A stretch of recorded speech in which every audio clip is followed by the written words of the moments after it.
Sistem komputer adalah gabungan dari komponen-komponen yang saling terkait seperti perangkat keras, perangkat lunak, dan pengguna yang bekerja sama untuk mengelola dan memproses dari guna menghasilkan informasi yang diharapkan pengguna. Komponen utama komputer. Komputer tidak bisa bekerja tanpa adanya 3 komponen ini. 3 komponen ini adalah hardware, software, dan brainware. Hardware. Hard adalah keras dan ware adalah perangkat. Jadi, hardware atau perangkat keras komputer adalah sebuah komponen komputer yang dapat dilihat secara kasat mata dan dapat disentuh secara fisik. Contoh-contohnya yaitu ada speaker, komputer, keyboard, mouse, dan lain-lain. Hardware juga dibagi menjadi beberapa jenis seperti input, proses, dan output.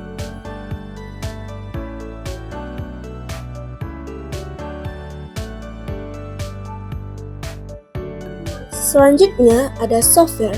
Soft adalah lunak dan ware adalah perangkat. Jadi, software atau perangkat lunak komputer adalah sebuah program aplikasi yang dibuat untuk menjalankan atau mengoperasikan suatu perintah dan mengontrol penggunaan hardware. Jenis software. Nah, software terbagi 2, ada sistem operasi dan aplikasi. Sistem operasi itu seperti Windows dan macOS, sementara aplikasi seperti Microsoft Office, Photoshop, dan Chrome. Dan yang ketiga ada brainware. Brain artinya otak, sementara ware adalah perangkat. Jadi, brainware merupakan pengguna. Brainware adalah orang atau pengguna yang mengendalikan perangkat komputer. Brainware biasa disebut manusia yang mengoperasikan komputer. Nah, selanjutnya kita akan membahas tentang komponen komputer. Komponen komputer terbagi menjadi 3. Yang pertama input, yang kedua proses, dan yang ketiga output. Nah, komponen pertama adalah komponen input. Komponen input adalah komponen hardware yang berfungsi sebagai pintu masuk tugas-tugas yang akan diberikan pada komputer. Contoh alat input ada keyboard, ada mouse, dan ada scanner. Nah, selanjutnya kita akan masuk ke komponen proses. Komponen proses adalah komponen yang fungsinya memproses perintah yang diberikan oleh user untuk kemudian ditampilkan pada komponen output. Contoh dari komponen proses adalah prosesor, motherboard, dan hard disk.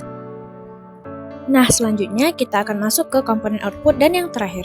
Komponen output adalah komponen yang berfungsi sebagai alat untuk menampilkan informasi dari perintah yang telah diproses sebelumnya. Contoh dari komponen output adalah monitor, printer, dan speaker. Nah, selanjutnya CPU, Central Processing Unit. Central Processing Unit sering disebut juga otak komputer karena CPU yang mengatur, mengendalikan, dan melakukan perhitungan di komputer.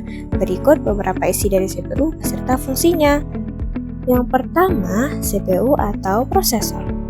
Prosesor adalah sebutan lain dari CPU, yaitu komponen utama komputer yang berfungsi sebagai otak pemrosesan.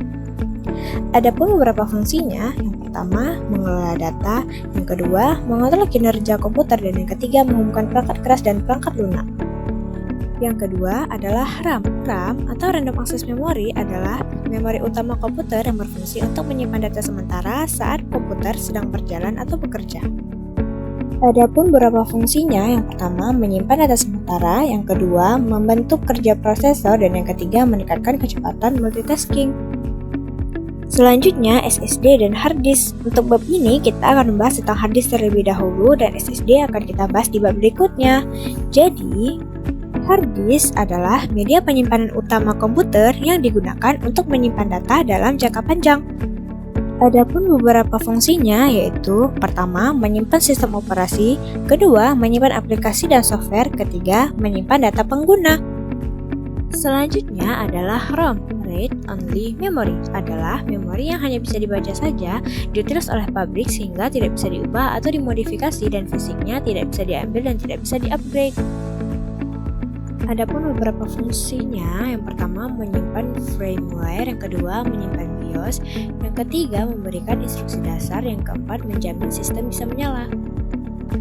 Proses input-output.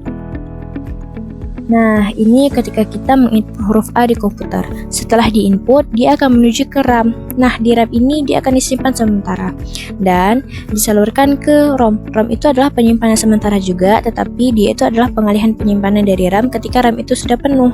Nah, kemudian dilanjutkan ke change.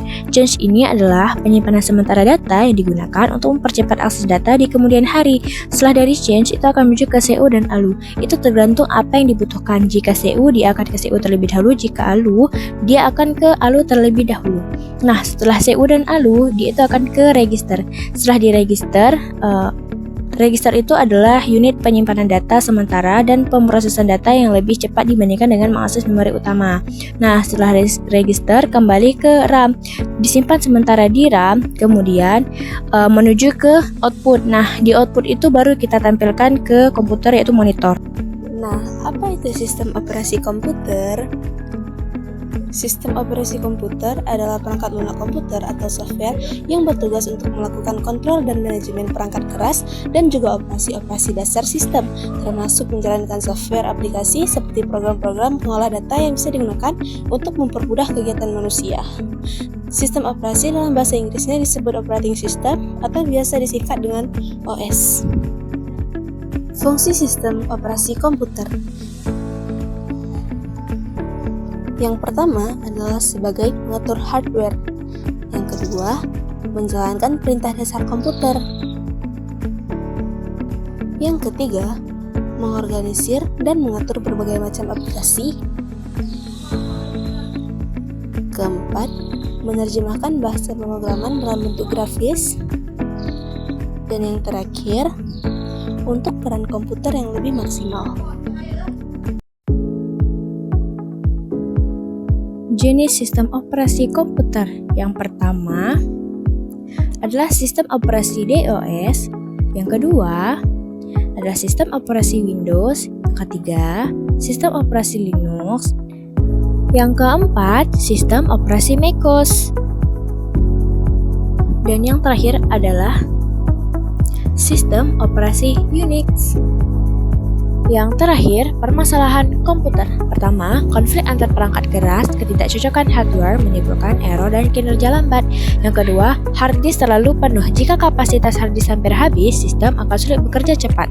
Nah, yang ketiga, terlalu banyak aplikasi dijalankan, multitasking berlebihan, melebihi kemampuan RAM atau CPU, bisa membuat komputer kita menjadi freeze atau terhenti.